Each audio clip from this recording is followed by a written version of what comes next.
Hey, it's Michael J. Now, back in 2020, when we were all stuck at home because of the COVID shutdown, I picked up one of my Hardy Boys books that I had on my shelf, and I started reading it. And I went down sort of a rabbit hole of interest in the Hardy Boys and started rereading them all. And so I made a video about the history of the Hardy Boys. Now, I'm not the biggest collector out there. There are people who dedicate themselves to collecting every single edition, every binding, every reissue, everything on the Hardy Boys, and pride themselves in that. I don't have the space to collect that way, but I decided I would collect everything that was written by the original author posing as Franklin W. Dixon, which is the name of the author you see on all the books. But it was really Charles Leslie McFarlane. And so I decided all the ones that that particular author wrote, I would collect. And so here it is, my collection right here, all by that one original version of Franklin W. Dixon. I mean, if you didn't know that, you'd think this author, Franklin W. Dixon, had lived for 100 years or something, but not so. Now, since I made my original video, right at that time, there was an announcement that there was going to be a new TV series on Hulu, but it hadn't come out yet. And since then, we've had 3 seasons of this new series. So I thought, maybe I should update my video about the Hardy Boys, relate a few new things I've learned about them since, and also include the Hulu TV series among the other movie and TV incarnations of these characters. I was given a few of those familiar blue-covered Hardy Boys books as a kid, but I really liked the characters of those teen detectives from the 1977 TV series starring Parker Stevenson and Sean Cassidy, although they seemed a lot more like college students to me even then. I also saw some of the Disney version and repeats of the Mickey Mouse Club, which was still in syndication about the time I was in the 1st grade. That version had Tommy Kirk and Tim Considine, but I don't remember much about it, except that later on, those serialized episodes were released on DVD and I was reacquainted. Tommy and Tim were a much younger duo than their 1970s counterparts. I mean, they couldn't even drive yet. Boys, what's the matter? Frank, how many times must I tell you? Dad's coming home. What? Doc Morton saw him in the city this morning, and if I hadn't goofed up trying to use some silly code, we could... Joe, slow down. That's why she was on the telephone. Well, if you boys wouldn't stay on the phone so much, maybe your father could get through to us himself once in a while. Dad's on his way already. He ought to be here any minute. Oh, well, I better get him some lunch. Who cares? Don't you understand? Now I'll have time for a mystery with us. A real mystery. Yo! Those classic books have never gone away. The blue-covered books can easily be found, and there are always new paperback editions on the market, even several reboots of the series. That begs the question, why do the Hardy Boys endure? One thing about them is the adventure in their stories. Here they are, a pair of teen brothers in a small seaside town, and they're free to go out alone in boats, hop on motorcycles, stay out late into the night exploring, and basically be completely away from any adult supervision, trying to solve mysteries that would otherwise be best left to the police. Sure, it's a perfect match to the print I found on the box of cough drops. Cough drops. Cough drops. Or their private detective father. Protected by law, just like the property is. Why, the police couldn't even be in this room without a search warrant. We know that, but... But in the movies all the time, they... Joe, if you really think this man Bowles has done something serious, then it's up to you to prove it. That's what a detective's job is. In the books, their father is usually away working, but they do have a mother at home, and she is pretty lax about letting them go do whatever they please. Both of the TV incarnations make a little more sense because there's no mom on the scene. Just Dad and a sort of bewildered aunt who never knows what's really going on with the boys. Aunt Gertrude, Father doesn't know that we have his client with us, and that someone's trying to threaten him. Oh, dear. And that someone could be following us right now. Where's Dad? He went to the cemetery in Emmettville. Oh, we gotta get going. Now, look, if you boys think that you're going someplace where you shouldn't... You promise you won't tell where we are? Well, maybe. This setup gives them a kind of logical reason to be able to escape from home to put themselves into one dangerous situation after another. One thing I loved about them was that quite often they were dealing with haunted places. There was a great spooky atmosphere. I also think that young boys reading about the adventures of these characters tapped into the kinds of dream fantasies that kids so often have.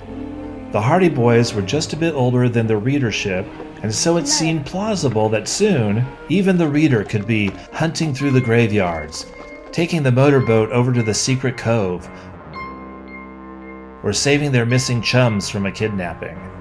The books were written under the pen name of Franklin W. Dixon, a name dreamed up by the publisher Edward L. Stratemeyer for his Stratemeyer Syndicate. This company also produced the Nancy Drew Mysteries, the Bobbsey Twins, Tom Swift, the Rover Boys, and others, filling the much-needed preteen and children's book market through most of the 20th century. The Hardy Boys books were actually written by several people through the years as Franklin W. Dixon, with Charles Leslie McFarlane writing the first 19 books and 21 overall. Stratemeyer would send McFarlane the outlines for the stories and pay him a flat fee to turn out the books. Out of this method came what would become a legendary book series with characters finding their way into all forms of popular culture. The premise is that Frank and Joe Hardy are brothers living in the city of Bayport. Frank is older, aged 16 to 18 depending on the story, while Joe is the younger, aged 15 to 17. Their father is a detective, and their mother is a good American stay-at-home mom. There's also the meddling Aunt Gertrude, who shows up for extended visits now and again. I knew it. Fenton, putting them under the pressure of your profession at their age was a mistake. I'm surprised by the vocabulary words I've learned from reading the first 10 Hardy Boys books. Today's teens would have better vocabularies if they read Hardy Boys books from the pre-1959 era. Here's some examples. Fusillade, which means a series of gunshots. Imperturbably, meaning to be calm in a stressful situation. Philatelist, a person who collects post office history like stamps. Vociferous, to be loud. And a few interesting turns of phrase. Well, if that don't beat the Dutch, it means, isn't that amazing? It's your lookout, meaning it's your business, your issue. I think I might start using that one. It's your lookout. If you've ever wondered why Frank and Joe are a year apart in age, but are in the same grade in high school, the answer comes in Book 9, The Great Airport Mystery, where we get the backstory that older brother Frank was sick for a semester, causing him to be held back a year. However, they actually never graduate from high school in the books anyway. They are eternally curious and get mixed up with their father's cases or their own mysteries. They are constantly in danger, but are always courageous. They are hardy, after all. They seem to have enough money to travel all over the world and have access to any form of transportation they may need. Being followed. They are cynical, at least in the original versions, of most adult figures, finding that it was a very good thing that they interfered in the cases the authorities could not solve on their own. In 1959, the series of books to that date were highly rewritten and sanitized versions, with outdated references removed and certain aspects made more politically correct. Whereas the old Bayport had a relatively diverse population, after 1959 it was all white. These were the blue-covered versions we all recognize. In 1991, the original texts were reissued with a facsimile of the original editions with Walter S. Rogers illustrations, the original dust jackets, and red cloth binding by Applewood Books. Seeing these new editions on the market made me interested in the Hardy Boys all over again. For this wasn't the sanitized 1950s Hardy Boys, but the rough-around-the-edges 1920s Hardy Boys. I wanted to meet those guys.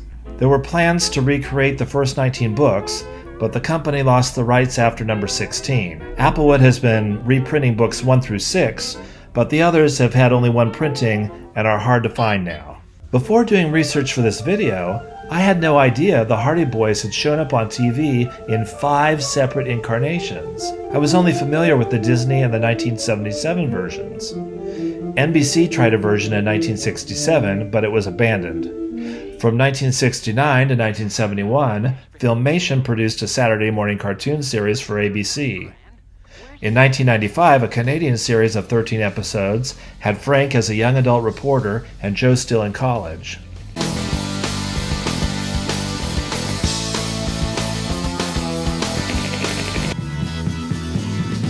In 2020, Hulu released a new Hardy Boys series that lasted 3 seasons. In this incarnation, Joe is 12 and Frank is 16. Their detective father moves them to Bridgeport, a renaming of the original Bayport, to live with their aunt after the murder of their mother. The new series is set in the 1980s, just before the internet and cell phones would be available to help the boys solve mysteries, and keeping them closer to their early 20th century incarnations.